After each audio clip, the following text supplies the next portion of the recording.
Good morning, good afternoon, good evening. Thank you for joining us today. Welcome to the Ashoka Changemaker Summit, and welcome to our discussion today on how Black women are leading a more equitable world.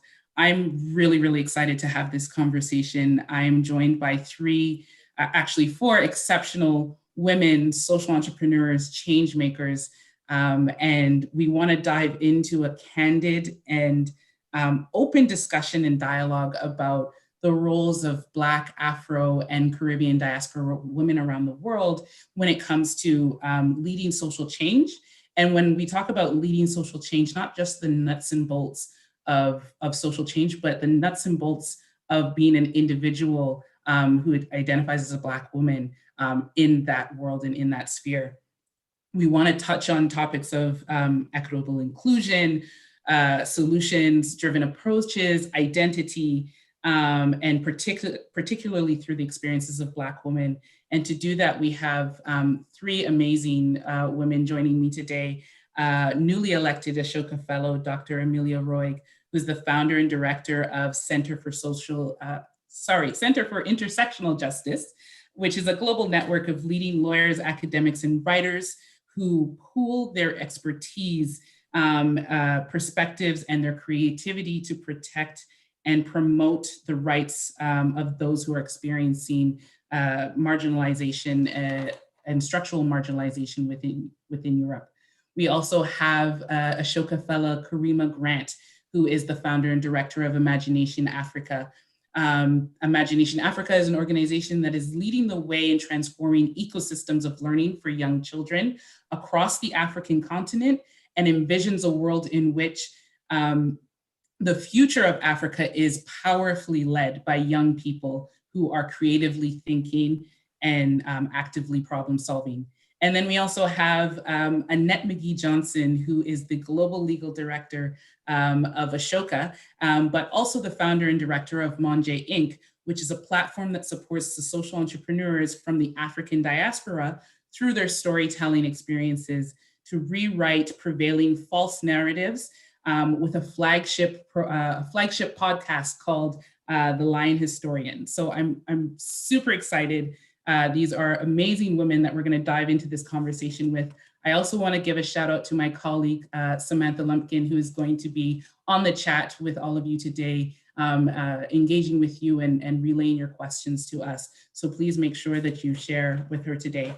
I want to start with my first question, and it's a small experiment as well. So I'm going to ask everyone on the panel to answer this question, and I'm going to start with Annette. And I want to know if you can share with me the name of a Black woman other than yourself who is leading social change or who has historically led social change, and why you choose to amplify her voice today.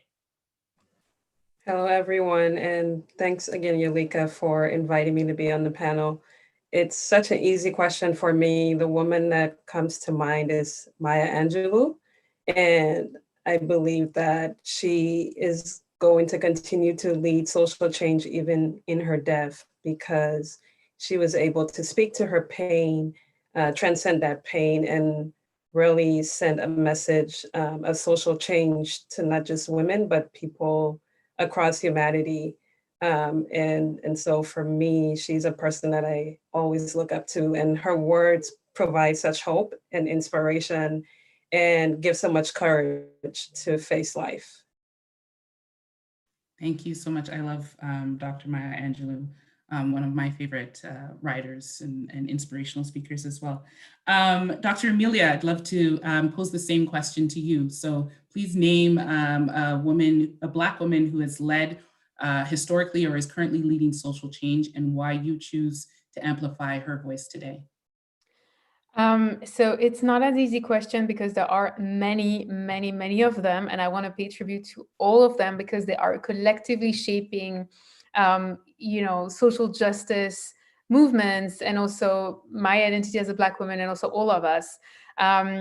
And I want to choose Audre Lorde because for me, she has managed to speak about healing, about love, about anger and transformation in ways that have been very helpful for me personally. And of course, other Black women such as Bell Hooks and also Maya Angelou have done that as well. But I also want to highlight her queer identity, which I find personally something that I can relate to.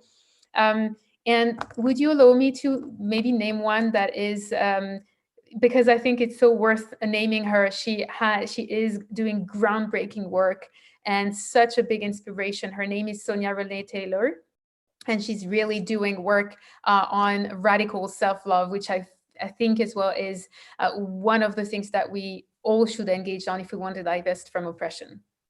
That's really amazing.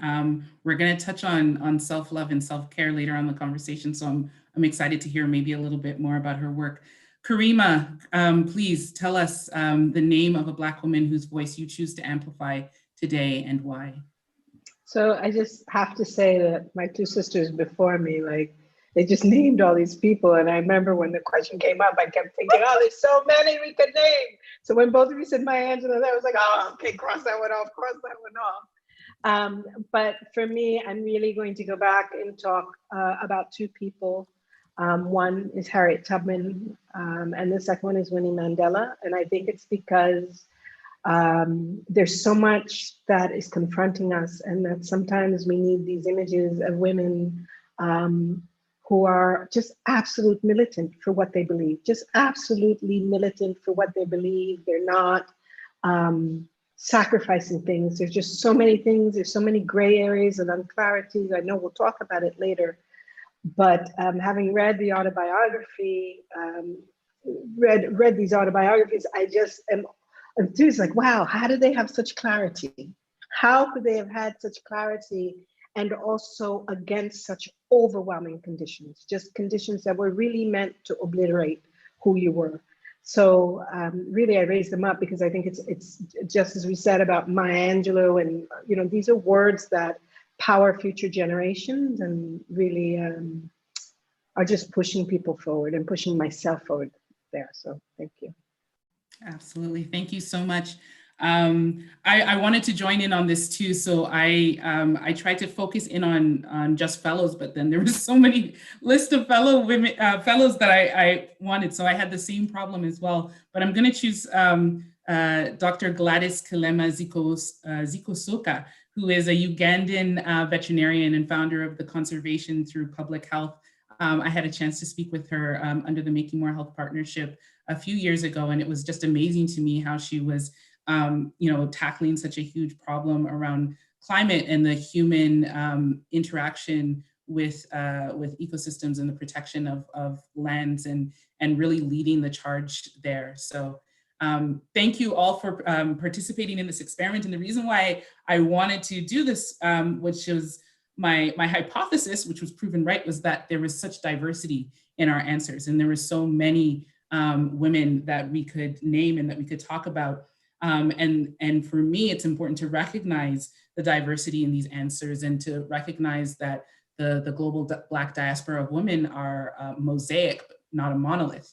And that really brings us to the question and the conversation around intersectionality and what that means and how that plays a role in Black women leadership. So I'm going to turn to you, Amelia, and ask you if you can share with us. First, help us understand what intersectionality means. You gave a beautiful definition in the opening ceremony, but I would love for you to kind of give it again here, and then help us to then go a little bit further kind of in the inception of that and what that looks like within the global Black diaspora of women.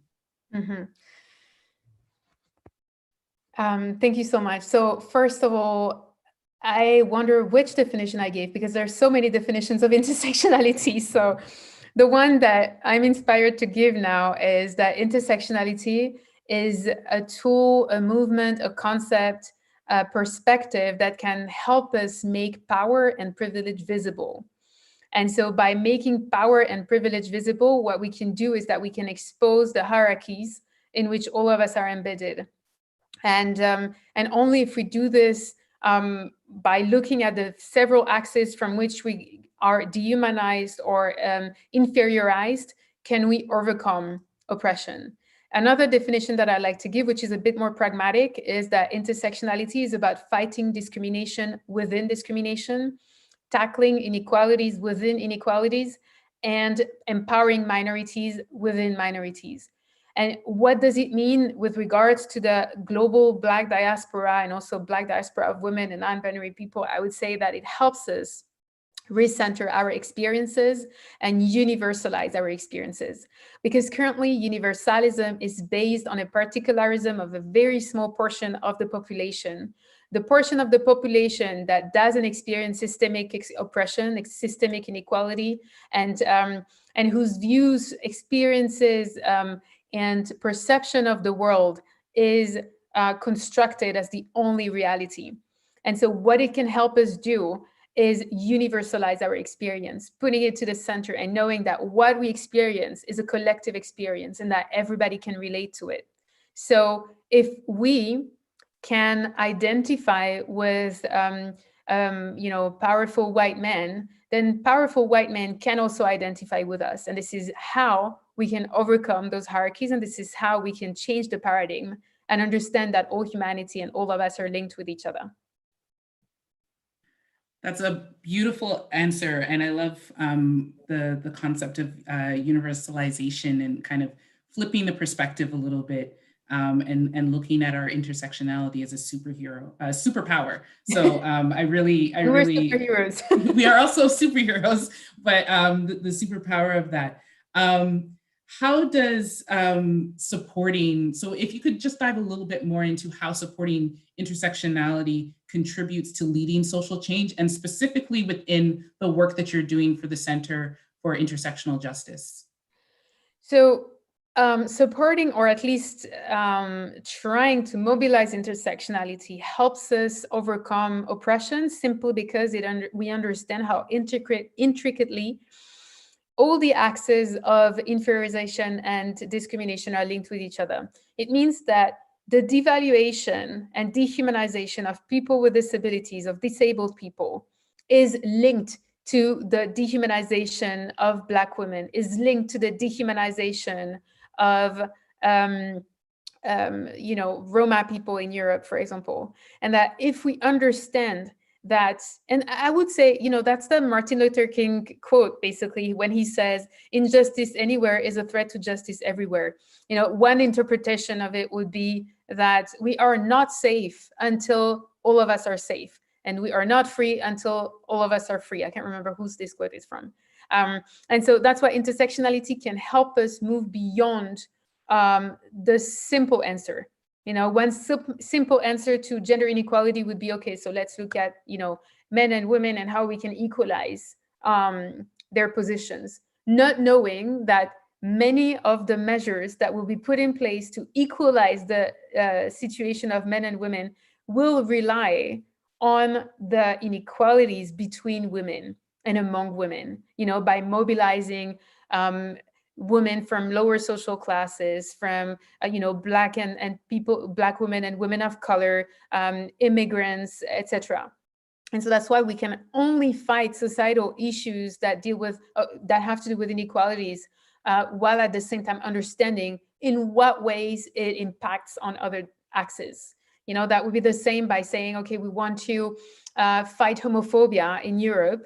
And so, one of the main intuitive answers would be to look at, okay, who's homophobic in our societies? And many times it ends up marginalizing, stereotyping Muslim and Black communities by casting them as the homophobes and not understanding that the discrimination and dehumanization of Black people, Muslim people in Europe is linked as well to the dehumanization of queer people. Thank you so much. So many things to unpack there, but I want to turn to Karima, who is working within an African context and specifically with young people. And I would love for you to share a little bit more about the work that you're doing in Senegal, but also from the perspective and from kind of your personal experience as a Black woman and your identity as a Black woman and what that has meant in terms of the kind of social change that you're trying to achieve, both from a challenges and an opportunities perspective. So thank you. And Dr. Emilia, I don't know if I can follow you, but that was wonderful. I really was taking notes because I think this concept of intersectionality is really one of the freedom roads that are leading us forward and really crafting new and powerful futures. A lot of the work that we do here in Senegal with Imagination Africa is really about really imagining new ways of being and new ways for children to become empowered. It actually happened about, I would say now, about 8 years ago, that we came to the realization that we were working so much directly with children that we didn't realize that it was really the ecosystems and the communities around them that were really not able to embrace and to hold these powerful identities that we were asking children to take on and to express. So for me specifically, one of the conversations I think that I've been engaged in is just, how safe is it to begin to talk to communities? How does your own personal identity impact which communities you talk to and how you talk to these communities and how you engage these communities? And thinking about that even from the perspective of, okay, what are those privileges that I carry in that allow me to even to approach to a certain community? So again, I'm really very grateful that we're framing this conversation about the work we're doing in Imagination Africa within this frame of intersectionality. Because I think it's also a lens that we don't use as much as we can here on the continent, particularly when we're looking at issues of social justice or even issues of education. We tend to still be very siloed as we're thinking about these things. For me, myself, my personal journey, I always begin with my mother. She moved to the United States in the 1960s from a newly independent Senegal. And I think from her and from the women that, that raised me, is I had very early on a global idea of what Blackness was. And it came from, the movement, the post-colonial movement that was happening on the continent. It came from the post-colonial movement that was happening around the world. It also came from the Black Power movement that was happening in the US. I was also born in the period of hip hop. So hip hop also was very, very, it was completely informing how we were understanding power and power dynamics and our ability as a generation to take power and to also to work with young people specifically. So for me, there was never very early on such a distinction about being Black here, being Black there, being Black there. It was a global Black struggle. And just as we understood apartheid was happening in South Africa at the period of time, we also were very clear of what was happening, for instance, in Haiti. We were very clear where US imperialism was happening, for instance, in South and Central America that was there. I remember being very much impacted by the invasion of Guyana. Just as young. So all of these sort of global events kind of helped shape a global identity of what it meant to be Black. And then personally, to my mother's family, how to express that here in Senegal. It hasn't been easy because I think, again, and this is why I love framing this conversation around intersectionality, is because very often we're asked to step through the lens of being a change maker with one identity, so step through being a change maker, being either Senegalese or being American. You can't kind of bring this global South that's there.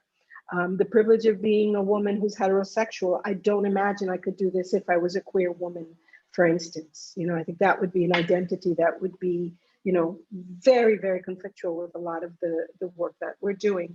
So again, I think it's, and we mentioned this beforehand, it's a real sacred space to be able to be talking about change making from your own identity. Because your own identity, it's there that we found every single transformative lever I found. So working in communities before I moved to Senegal, working in communities in the Bronx, in Brooklyn, working in communities in Harlem, working as an educator. Those were all the levers that I found that could push me toward, okay, these are the activities, or these are kind of the futures we want to imagine alongside children. So yeah, it's very difficult.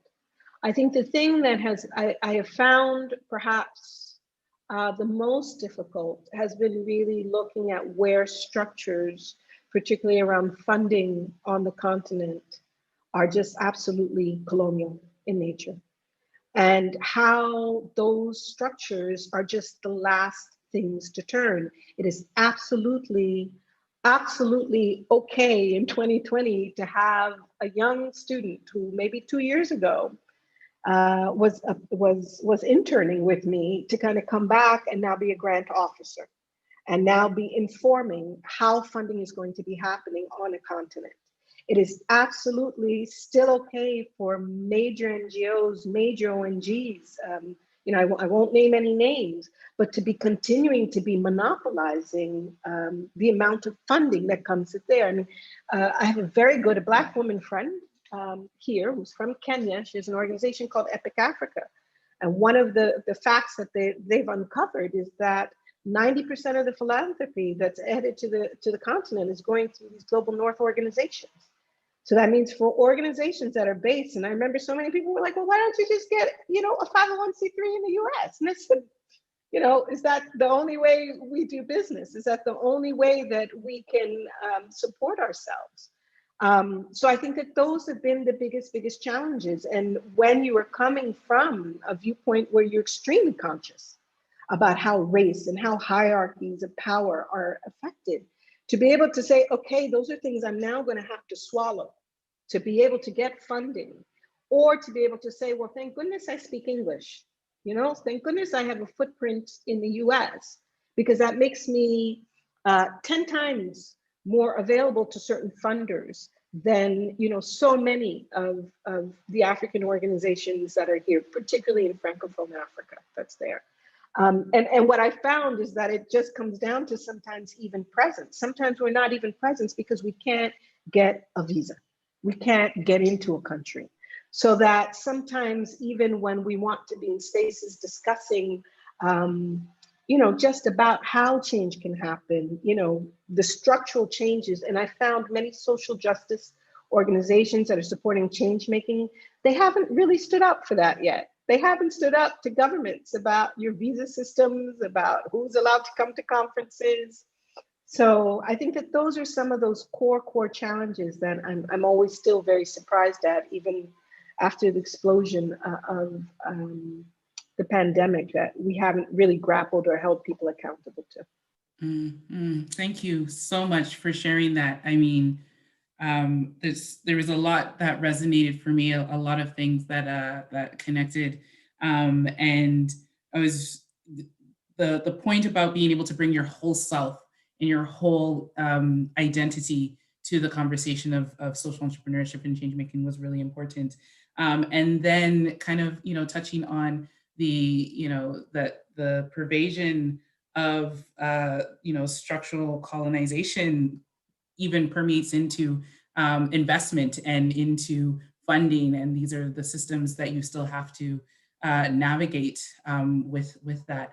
Annette, you are working actively to change the narrative and to balance the conversation through the amplification of voices. And I think there's so much that resonates with what Karima just said, with what you are doing with Manja Inc. Can you share with us a little bit more about Manja Inc. and kind of your reasoning for launching this platform? Absolutely. So much of what Karima said resonates because I was born in Liberia and then moved to the States as a war refugee. And then I went back to Liberia and worked there post-war. And observing the international regime, the aid regime, and the systems that are perpetuated through this regime, it was quite startling. And it also got me very much interested in social entrepreneurship because I could see where the solutions really lie with the people. They're very quite aware of what needs to be done and what needs to change. And They just need the resources to do so.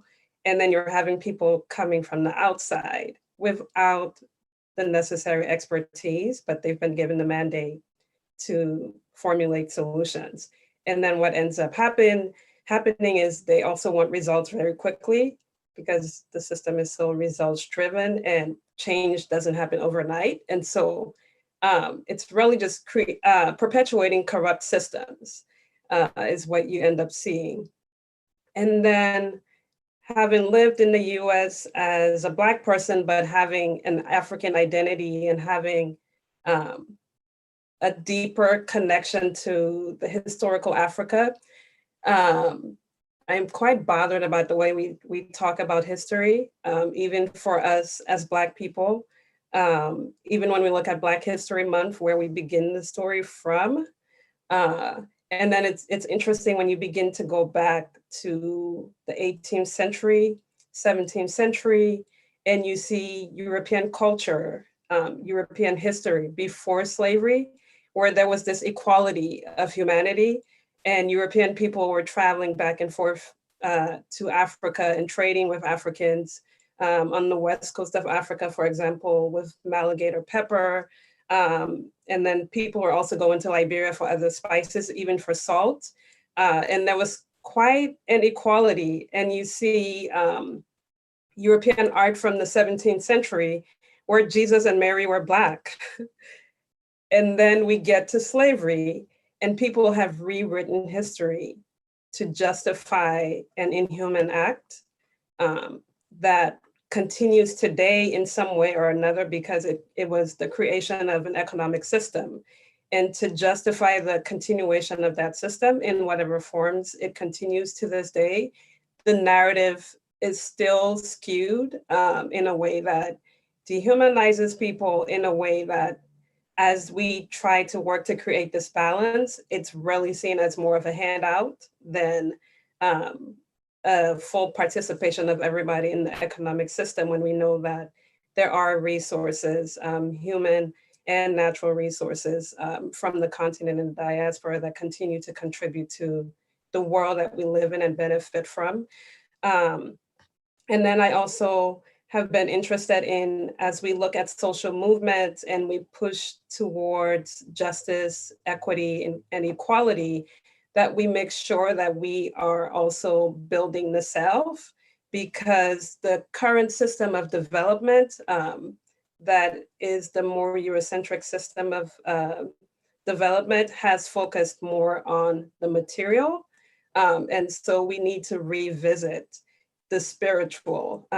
When we look at art in Africa, for example, art was not done for the sake of art. People did not dance for the sake of dancing. It was a way of life. It was a part of the spirituality. Religion didn't exist outside of daily practice. And so the Lion Historian podcast, it borrows from the quote by Chinua Achebe, until the lions have historian, the story of the hunt will always glorify the hunter. So the purpose of Manje Inc. and the podcast is to give us rememory so that we approach the world from a proper perspective, knowing who we are, and that who we are is not inferior or superior to anyone, that we are all part of humanity, and resting in the African concept of Ubuntu, which is recognizing your humanity because you also recognize that in others. Thank you so much. Who we are is not inferior or superior to others because we are all part of humanity. I mean, that's a quote. Thank you so much for sharing. I want to move into a section of this conversation that's kind of like an open forum. I have 3 questions, and then we'll move to some of the questions that I'm sure are popping up on the platform. But I want to go to some recent events and something still kind of happening right now with the US elections and the outcome that happened there, which myself, I'm not American, I'm Canadian, but I think a lot of people could arguably say that the US elections kind of had a global ripple in terms of what was happening and the narrative and conversation that came out of that. And one of those narratives, one of those conversations was the role that Black women played kind of in leadership, the role of Black women voters, the role of prominent Black women leaders like Stacey Abrams and Kamala Harris. Do you believe, and this is again an open question, but maybe I'll throw it to Amelia first. Do you believe that this is a demonstrative of the recognition and amplification of voices of Black women? If yes, what do we need to continue this? And if no, what will it take to get people to really be on board?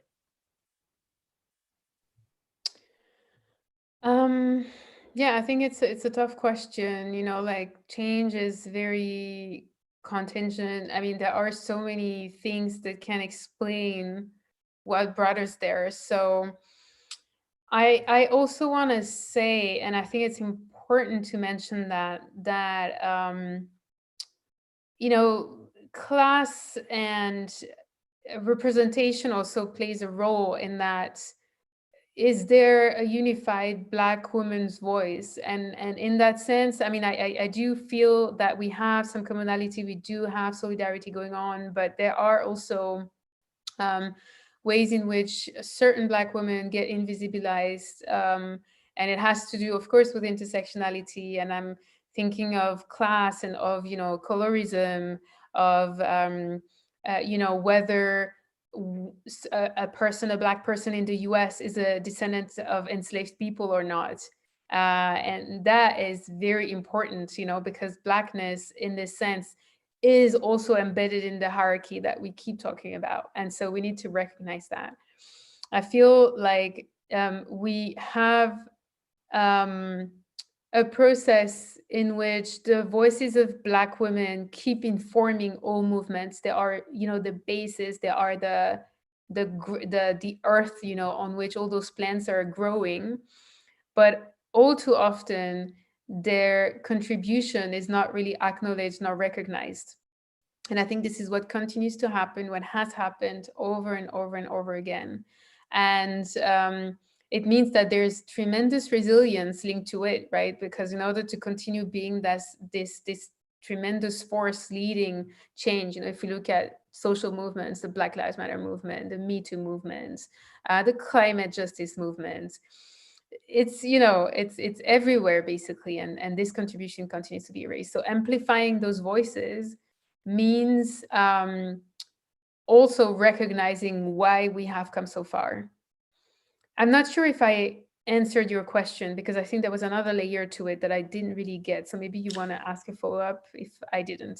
Yeah, no, you answered it perfectly. And I also want to open up to the other panelists if they have something to contribute, but it was about whether or not this was kind of that recognition, if this was the beginning of the wave of recognizing the voices of Black women. And if not, what will it take? But I think you also posed a really interesting question that could be the follow-up, which was, is there a unified Black woman voice? And if there is, what is that? And or, you know, how does intersectionality play within that? Annette or Karima? I was just going to, you know, I find it very interesting because I think when we look at how Stacey Abrams worked and who she worked with to drive the vote, and we look at, you know, just sort of how people came together to raise up Kamala Harris, and understanding that Kamala Harris wasn't always so progressive. And this is not, I think, I'm not interested in making a judgment call or evaluating her politics, but that so many Black women said, okay, we're going to do the job to get her done, because then afterwards we're going to have the conversations about accountability. And I think one of the challenges is not so much about the work that is done, but it's about the accountability we have after the fact to the people who've done the work. You know, I think the same can be said about the civil rights struggle. I think the same could be said about the apartheid struggle. I mean, one of the things that I think was so interesting to me about Winnie Mandela is that right after apartheid, she was demonized. She was really demonized. And we have still a very complex conversation when we bring up her name. I think if we look across the continent, we always are, I think of the thousands of women who are working for peace in all kinds of issues, whether it's in the Congo, whether it's in Mali. There's so many groups of women who are working for peace, and sometimes are the ones that broker in, that can bring people together to have it. But then it's afterwards about how will we hold ourselves accountable to those people who've done the work. So I sometimes think that we ask the wrong questions. And the question that I think we want to ask is about, do we want to be accountable to Black women? However they come, all across the spectrum. Do we want to hold ourselves accountable? Because I think the culture that we have is somebody does the work, and I think this is really based on classism. Somebody does the work, and we benefit from it, and we move on. So we never really stop and say, okay, the people who did this work, what were they looking for, and what are they expecting from us? Mm-hmm. You touched on something really interesting. Thank you for your answer. And you touched on something really interesting. And I kind of want to segue into this conversation. And I'm going to throw it over to Annette. And I want to address the dichotomy between tokenism and the burden of exceptionalism. And so what triggered it for me when Karima was speaking was the demonization of Winnie Mandela after apartheid. And so kind of this burden of exceptionalism that sometimes comes in when women step into leadership roles, and all of a sudden now you have to be extraordinary in order to, be, on the same level of others that have come before you, who haven't had the same challenges, or, on the other side of that, kind of this tokenism of, okay, as long as we have a Black voice or a Black woman's voice, it doesn't necessarily matter what they're saying, as we have the representation. Can you speak to that a little bit in terms of how do we navigate this role, this experience, and what kind of narrative do we need in our toolbox in order to navigate that? We need to take off the cape. It's so hard to sit back sometimes and watch the house burn. But maybe that's what is necessary, because there's been this tax on Black women to save the day. And so I think I had a very different reaction to people's praise of Stacey Abrams, because she wanted to be president, and she was able to mobilize people, and now she's just getting praised. That's a consolation prize, right? And we tap her on the back, but then she doesn't get what she perhaps merits. And so I think that we need to not take on that role all the time. And it's such a burden to bear, as far as tokenism or being the only one or having to perform. And it's a weight to carry, having been the only one in different spaces. And finally, just very recently coming to this realization of, who said I have to be strong all the time? Who said I have to portray a role all the time? Am I not what I am without doing more? And usually when you're forced in a position to be exceptional, you're usually not recognized anyway. So take off the cape, be enough. Because like Karima said, what is the end goal? Are we gonna need Black women to save the day in the next 4 years, or are we going to learn from Black women so that we don't repeat the same cycles? Thank you. Does anyone else want to speak to that? Anyone else want to jump in? Yeah, I'd like to, first of all, I totally agree with you. And I think this is something that we've been forced to doing, and it has to do with the logics of slavery, that we're still embedded in those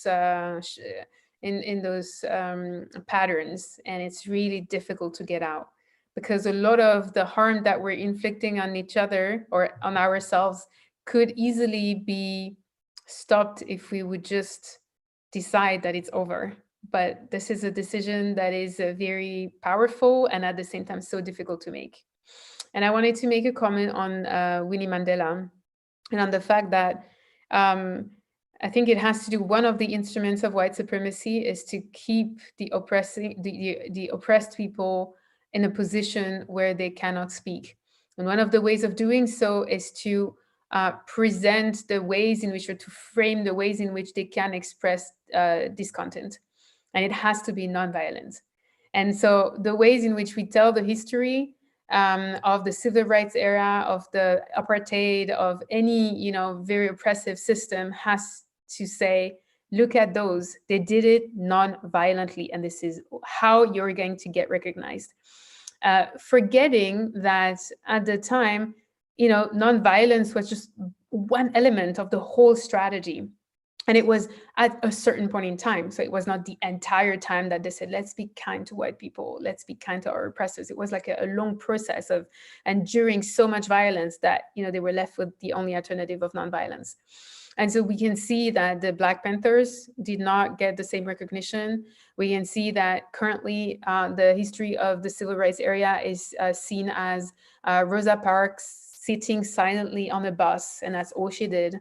We see, Gandhi sitting down. We see Martin Luther King marching. We don't see the struggle. We don't see the violence that with which they were met. And I think this is so important to just set it right and to say, look, they are trying to do the same with the Black Lives Matter movement. When the media is focusing on the looting, when they're focusing on violence at the margins of the protest, this is exactly what's taking place. And so Winnie Mandela has been cast as the counter figure of Nelson Mandela, as the frustrated. I saw this film. It was the film about his biography, and I was so angry in the end because the way the last image was just so horrible. You could see Winnie Mandela being bitter. She was like the face of bitterness. She was bitter. She was, everything horrible in a human being you would see in her. And she was defeated. It wasn't white supremacy which was defeated. It wasn't the system of apartheid. It was Winnie Mandela who got defeated because she was not kind enough, because she was not submissive enough. And this is also what we need to liberate ourselves from. And I watched a video yesterday. I mean, I watched it many times, but I watched it again because it gives me so much power. And it's the video by Kimberly Jones, which went viral. And you can see her tremendous anger on this video. And I find it so liberating to look at her and be like, yes, we have the right to be angry. We have the right to just express ourselves, and we don't have to be compliant with systems that have been dehumanizing us for so many centuries, and our ancestors, and will continue to do it to our children if we don't find a way to just dismantle those systems. So I think that's a main takeaway about Winnie Mandela that I wanted to share with you all. No, thank you. If I can just, Yelika, yes. I'm sorry. I just am so appreciative because I think the question of anger and who gets to anger and how do we speak, I think it even impacts us as social entrepreneurs because, there's a whole, if we're going to be quite honest, there's a whole system. There's a whole system of how you go, who you're chosen to, how you speak, the coaching you get, the pitch contest you open to, how you couch your language. And a lot of that can be absolutely just, quieting. It can really silence so many voices and so many ways of being. I think Annette brought up really that this really functional difference between one cultural way of doing things and another cultural ways of doing things. And now that we're all powered into this wonderful social entrepreneurship era, right, where everybody all of a sudden is a social entrepreneur, the question is now do we get to speak as ourselves, or do we have to fit this profile as social entrepreneurs? And particularly for Black women, the question is, do we speak up as Black women, or do we just say, okay, I'm the only one here in the room, so don't speak on it? And sometimes what happens is we'll see somebody else from across the room and we'll wave okay, hey, there's another one here. But that's the same functioning of white supremacy within these social justice movements, within the social entrepreneurship movements, within grant-making organizations. Those are all ways in which you silence and actually, reduce the power, I think, of people who are really trying to make change. I mean, I couldn't agree more. And I think it resonated with everyone that's on the call right now, and I'm sure a lot of people on the platform. And I want to get to the questions on the platform, but this conversation right here leads me to the question of, because I mean, anger is one of the things that we are told to suppress, and nobody wants to fall into the trope of angry Black women, but I mean, we have the right to be mad sometimes, and we shouldn't be denied that.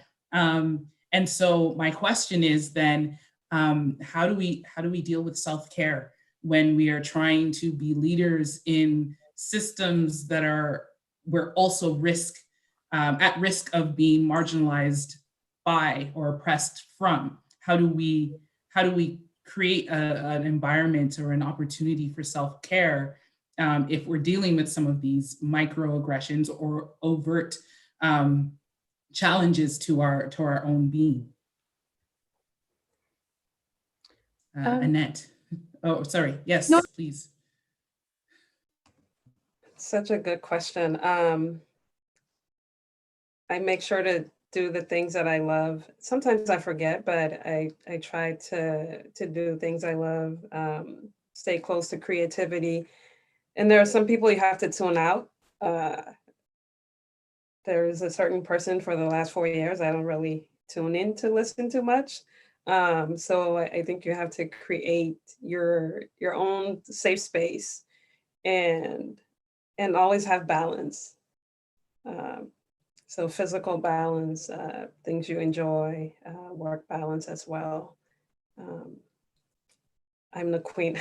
I'm the queen of self-care. So yeah, like I do Sunday baths. I take my morning walks. I sew, among other things. But yeah, it's constantly trying to remember to stay on that track. Thank you. Amelia? Yeah, I think I'm going to compliment this because I'm absolutely terrible at self-care. And yeah, I think it comes from the fact that I've been raised as well by a mother who did not apply it at all. And so I've learned that, in order to be valuable, I need to constantly be busy. I need to get external validation. I need to do so much all the time, and it's never, ever enough. And I learned that, I never saw my mother just sit on the couch and do nothing. And if I do that, I feel somehow uneasy. I feel like something's wrong with that. I should be doing something else. And I know cognitively, I know where it comes from. I know that it's, all the patterns that we've inherited, from the servitude of Black women and from, never being recognized or only being recognized by what we do to others. And so what I'm trying to do is to find spaces where it's possible. So when I spend time on weekends with my partner and I don't do much is very helpful. I know that I've started finding time for things that I love, as Annette said, but it's it's really not easy. And I would say that also one thing in self-care at work is to not make too many compromises, is to tell my truth all the time. And no matter how people react, and even if it's going to trigger people, I just do it. And it's a form of self-care for me, because contortioning myself and like catering to white fragility, male fragility, and all types of, oppressive fragilities is exhausting. So I'm trying not to cater to that. And that's also an act of self-care. Yeah, no, I think that resonates with a lot of us. Karima, I want you to answer to this as well. So I found myself when you said self-care, the biggest thing that I've been giving myself in the last 6-7 months is it's a pandemic. It's a pandemic. And just not feeling like I need to be acting like the pandemic is not happening and we can all become virtual creatures. Because I think that's the thing that I'm really very surprised at, is people have become hyper, just hyper speed and not realizing this is an extremely traumatizing time. And that if we see so much explosion around Black Lives Matter movement, I mean, just across, even here in the continent, This is rather an expression of all the trauma that people have been living with that now have been absolutely included. So really thinking about trauma, really being very cognizant about how I'm processing and living trauma. Really, you said something so there is that, I think all of us, particularly, we were validated as being the young, smart Black girls in the class. My mother did everything she could to put me in the most diverse environment she could, but some places, the university I went to, I mean, there was just so many places where you were the one. And so to be the one, that meant performing. So really knocking down so many of my objectives and just really saying, you know what, I'm off these days. I'm really sorry. I'm not change making 24/7. I'm not available for so many calls, and I don't have to owe anybody any other excuse except it's a pandemic. That's been really necessary for me to do. But yeah, I don't know last time I've had a nice bath. That's a really good one, Annette. Can I just add something yes. Dr. Emilia said? There's a book called The Body Keeps the Score, but thank you so much for mentioning not keeping things inside and releasing. Yeah, I think it's important. And I'm working on that. It resonates, I think, across the board as well. And everything that has been said here resonates with me as well. And I think one of the biggest things, the kind of the unlearnings that we have to have from our mothers and from the generations of women before us is to not feel guilty to put ourselves first, to not feel guilty to have this self-care moment. And I think that does relieve a lot of the burden. We are so, I've gotten lost into this conversation and realizing that we're almost at time. And I really do want to get to the community that's been watching us on the platform. So Sam, I'm sure there's questions out there. Can you please share? Yeah, sure. Thanks, Yulika. So as far as the questions go, we actually have 2 questions, and I'm hoping that, because both are really rich, maybe for the first question, we can just have 1 or 2 people respond, and then the second question, more can jump in the last minutes we have here. So the first one is that the case of Kamala Harris is so inspiring, but the person is asking, can we say that Africa is an advance on giving a voice to women, as they've already, for example, elected one president in Liberia with Ellen Johnson Sirleaf? So can I just jump in? Senegal has had 2 women vice presidents. And then you have Dr. Joyce Banda.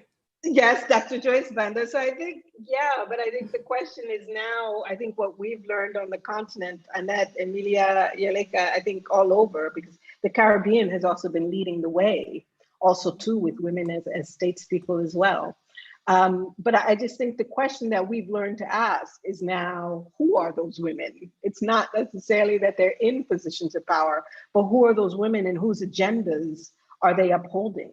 And where are they coming from? Are they coming from, really grassroots women? Are they representing these women? Or are they women who've just kind of made it up the same power structure? So, I think the continent is always leading, but the question is how we're leading, I think sometimes. Absolutely. Anyone else wanted to speak to that? And I like the point that you put about the same power structures, because sometimes you can both be oppressed by and also benefit from the same power structure. So it's a really important distinction. So if not, then I'll go to the other question, which is on the communications piece, how can organizations like Ashoka learn to listen to Black women on their own terms rather than forcing them to speak in our terms? So in this case, the white, Western, optimistic type language. Do you guys have any tips for that? In Liberia, traditionally, when people come together to have conversations and to resolve disputes, we have the Palava hut, and it's round. And I've actually learned that building a round structure takes more expertise and energy, but the purpose of that round circle is everybody's level.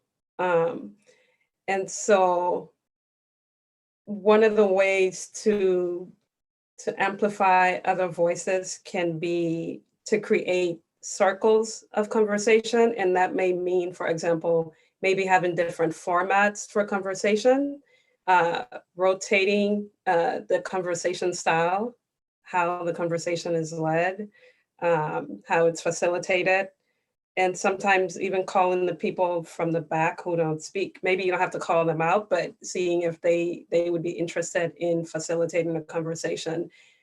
We really miss out when we have one format and we use that format over and over. It excludes voices with a lot to offer. And going back to what Karima said in the beginning, it's funny, even when you do a resume, like a lot of your experience doesn't translate.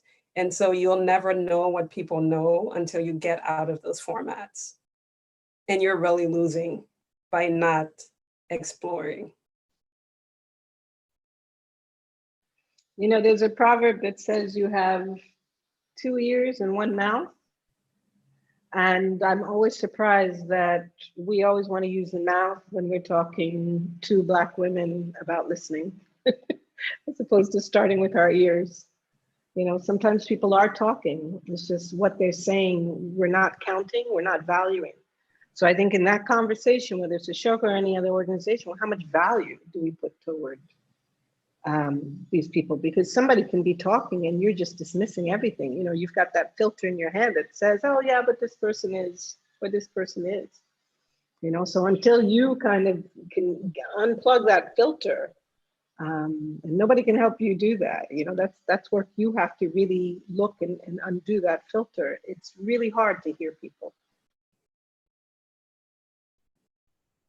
Yeah, no, that really resonates with me, to kind of undo the filter. And I think to add on to that, feeling ready to feel uncomfortable, because what you might hear is not an attack on you, it's a critique to make the question that you're asking about amplifying voices better. And so that critique might involve a discomfort. And that discomfort doesn't mean that you don't, you know, that you should shun away from it, or that you should have a backlash to, or even defend, but like you said, Karima, to listen. We have just 2 more minutes, so I want to really open it up to see, one, if Sam, if there's any other questions that have come in, but any last words that you might want to share, any of the panelists. I will say that this has fed my soul. So I'm really, really happy and privileged, and just feel abundantly grateful to have had this conversation with you guys all here today. So any other last words? Yeah, I would say the same. I would say it's, you know, if all panels could be like that, the world would be better.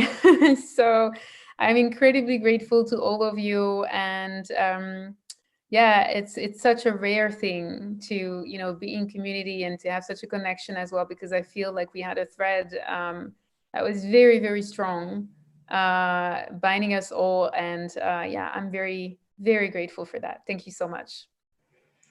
I just exhaled. This was amazing. And I learned from every one of you. And I'm honored to have been a part of the panel.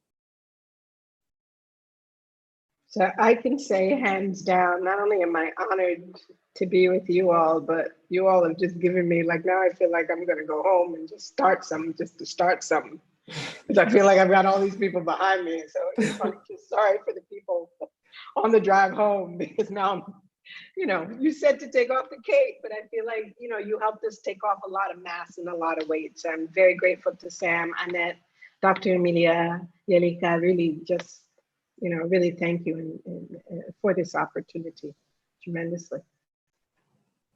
Thank you. Thank you all so much. And thank you for everyone who joined this conversation today on the chat and on the Ashoka Changemaker Summit. There's a lot of other conversations that are happening, so I employ everyone to go and join and join a conversation you might not be, you know, immediately comfortable with, but you hopefully will learn a lot, as I've learned today. Thank you so much. Thank you, everybody. And I hope this is the first of many.